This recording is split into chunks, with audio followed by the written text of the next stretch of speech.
I was given 2 years to live by my doctors and my neurologist, and there was nothing they could do to stop that. So this started when I was in high school.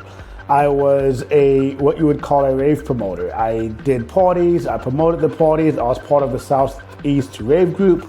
For those who know, if you know, you know, this was back in the 90s.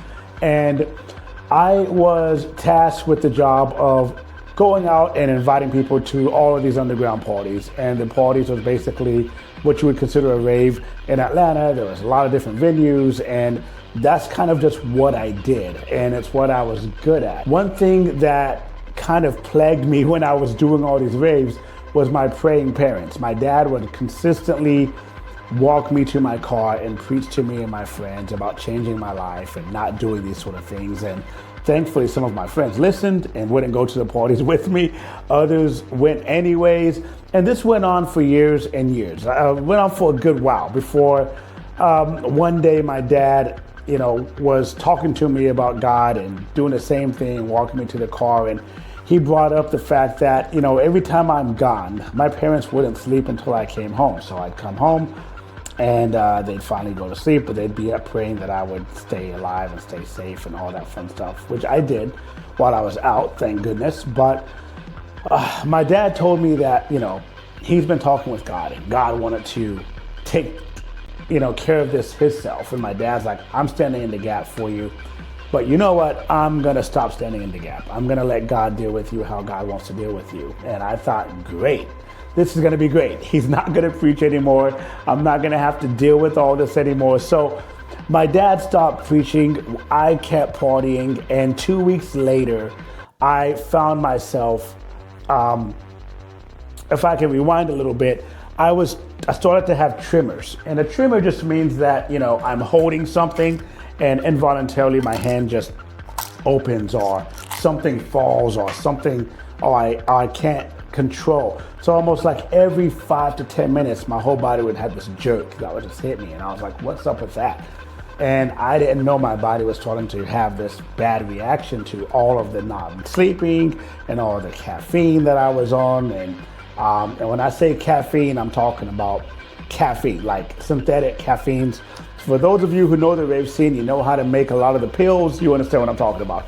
I was dealing with a lot of raw and synthetic caffeine, and it was causing some major issues onto my body I didn't recognize. So one day I kind of just got tired, passed out, woke up, I went downstairs, and my mother gave me a plate to hold of dinner. And when I grabbed it, my body had that involuntary jerk and I dropped the plate. And she ran and gave me another plate, said, don't worry about it, here's another plate, and I dropped that. Then she ran and got me some water, I dropped that. And my body just wasn't allowing me to hold anything. And all I remember at that point in time is crying and sitting at my table and then waking up outside in the rain on a stretcher, surrounded by firemen. And I'm trying to get out of the stretcher. They're fighting me saying, whoa, whoa, whoa, you just had a seizure. You got to stay on the stretcher. And I'm trying to get up. I'm fighting these guys. They shot me with a tranquilizer.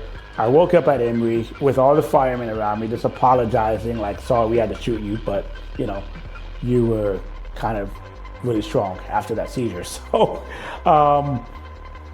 and after that, they told me I had two things happen. I had a mental meltdown, basically like I was just brain dead for a long period of time. They said to me I was just sitting there and I wasn't responsive, eyes glazed over, and then I finally just went into a seizure.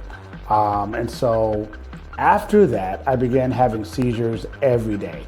And when I say seizures, I'm not talking about like the epileptic 30-second. I was in a consistent state of seizing, meaning my seizures were lasting anywhere from 4 to 8 hours long.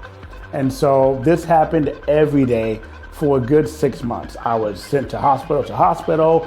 They had me take naps during my seizure, talk to them during my seizure. I was fully coherent, but I was also in a state of seizing that just wouldn't go away. And so what had happened was that I had a case of caffeine poisoning. And so there was too much caffeine in my blood. My brain stems were shot out. So my body had no control over the muscular functions. So my muscles were just consistently just going crazy and tensing up, and just I was in this consistent state of seizing. They couldn't call it epilepsy, but I was on all the epileptic medications that you would know of, Depakote, thousands of milligrams, literally, and it wasn't even doing much. This went on for a long time until my doctors just had to call me in and tell me that, at the state that I was in, all of the contractions were slowing down the blood flow.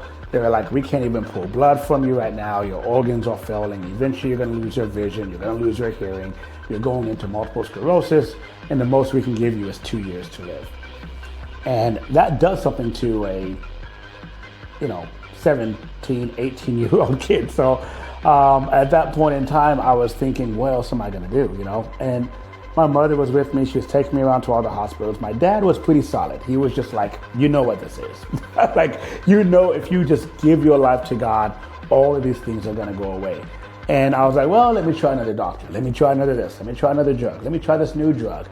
And I was just trying everything else, and without doing the inevitable, which was change my life, give my life over to God, knowing that my dad told me that God was going to do this, and this was God's doing. I had a sickness that no one could cure. No medicine was slowing it down. I was either going to die in my sin and just die by the sickness, or I was going to give my life to God. So I begrudgingly, and I will say that, begrudgingly went to this church, and I sat in the back of the youth group and just was like, nobody touched me, nobody talked to me.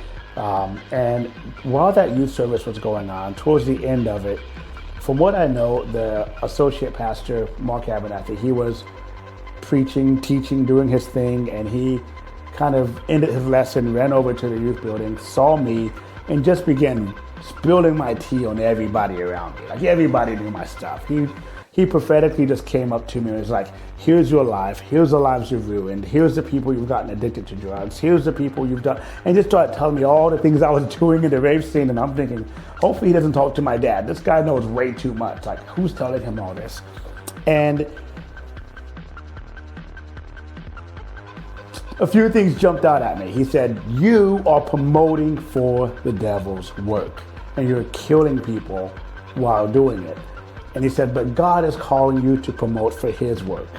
And I'm thinking, okay, there's a way out of this, And so he asked me, he said, do you believe that God is a healer? Now, growing up in church, I can say yes. So I'm like, yeah, I believe God heals. I've heard the stories.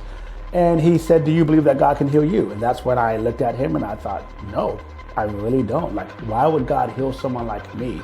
You just read me all the bad things I'm doing. Why would God heal somebody like me who's destroying other people? How about he heals those people that I've destroyed and, put me on the back burner? But I didn't think God could. I didn't think God would. I didn't think I deserved it, to be honest. And he ignored me. He just said, you're going to go home, you're going to take all that medication that's in your cabinet, you're going to throw it away, and God's going to heal you. Now, if you're watching this and you have a sickness, I do not recommend you do this. This isn't me prophetically talking to you. That's what I needed to hear. And so I thought he was crazy. And I was like, no, I'm not going to do that. And luckily the youth group was there. They ran and told my parents. So when I got home, my dad was and my mom, they were just dumping things in the trash and hallelujah. And I'm like, bye. I don't know if I'm going to survive tonight.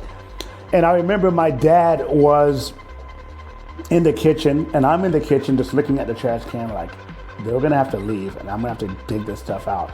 But my dad stayed in the kitchen and just kept talking to me. Now, I got so used to my seizures that every day around 8 o'clock, 8:30, 9 o'clock, my body would start going into a seizure. And I would literally just sleep through it, wake up around 5, 6 in the morning, towards the end of it, and my body would be finishing out the seizure, and I'd jump out of bed and go to school. That's literally how bad. If I got fatigued, I went into a seizure. If I got stressed out, my body would go, so I knew, I had a schedule that I was doing. My day was literally going to school, coming home, turning on Mozart, and trying to stay as calm as I possibly could while trying to catch up on my schoolwork because I was so far behind from all the physical therapy. But we were talking and it was 9 o'clock and my dad said, hey Nathan, it's 9 o'clock by the way, how are you feeling? And I'm thinking, well, I'm fine. And so we kept talking, and 10 o'clock came, and my dad said, Nathan, it's 10. How are you feeling? I said, no seizure yet. And we talked until about 2 a.m. And I remember my dad grabbed me by my shoulders and he was like, Nathan, it's 2 a.m. How are you feeling? And I'm thinking, I'm going to go to bed now. And I don't know. It was a Wednesday night. I had school the next day. I'm like, I'm going to sleep. I'm going to wake up tired. And it's probably going to either be there or it's not. And from that day on, I've never had a seizure. Now, I was given 2 years to live, and I was 17 going on 18 years old. And here I am at 43. Never had a seizure since then. So that is basically what shook me. It shook me to the core. And it shook me to a point where I was looking at God like, how can you call this just? Like, I've ruined people's lives. There were people in rehab because of me. There were people who died, from overdose. And like, why don't you heal them or save them from me? And that guilt stayed with me. I don't think God lifted that from me for a reason.